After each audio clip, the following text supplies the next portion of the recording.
What have you made of the Dell situation? Well, first of all, you said decades. That's I'm not that old.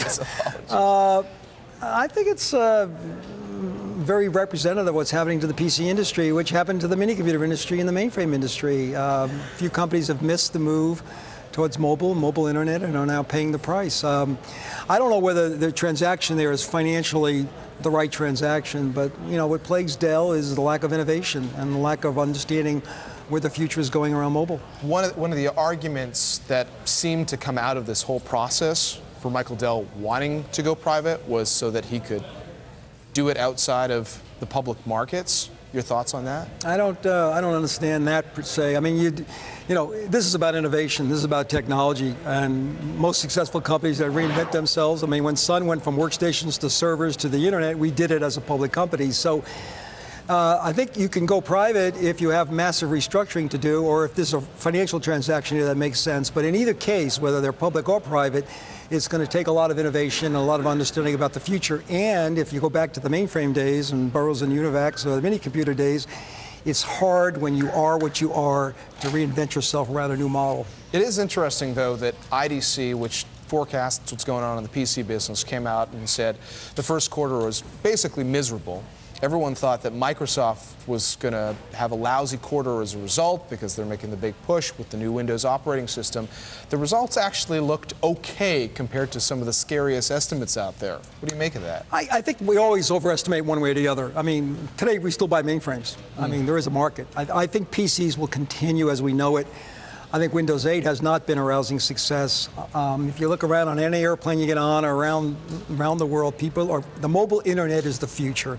And that's not to say that we'll continue to have laptops and PCs. But what's interesting, I was talking to a friend last night, and he had a great analogy. It's all about the cloud in the future. It's all about these devices getting actually thinner and smaller.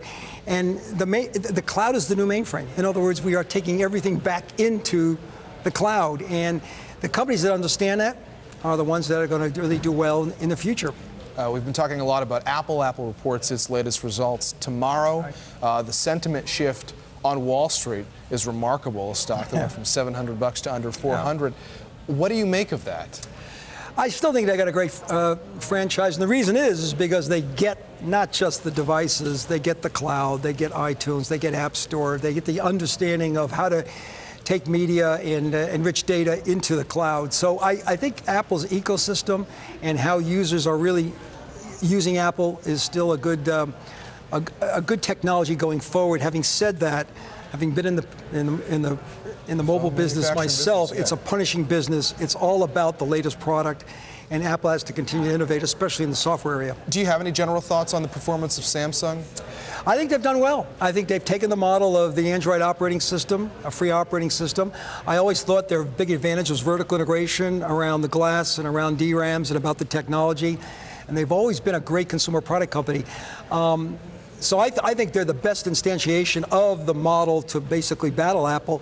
The real question there is what happens with Android in terms of the ecosystem and the applications and the media versus Apple. But I think Samsung is going to be a very credible competitor to the Apple model, and we'll see how it goes. Before we go, we mentioned Motorola, where you used to be, and Google just had its earnings report. It still seems a little unclear to some on where the Motorola business will help them or where they will take it. Any thoughts on that based on what Google has said? I didn't necessarily understand, other than I heard about the patent portfolio. That was one of the reasons. I think Google's still understanding how to get Android as an ecosystem and how to demonstrate real great products around Android. And I think Motorola was going to be used as potentially developing some hero products that would be based on that.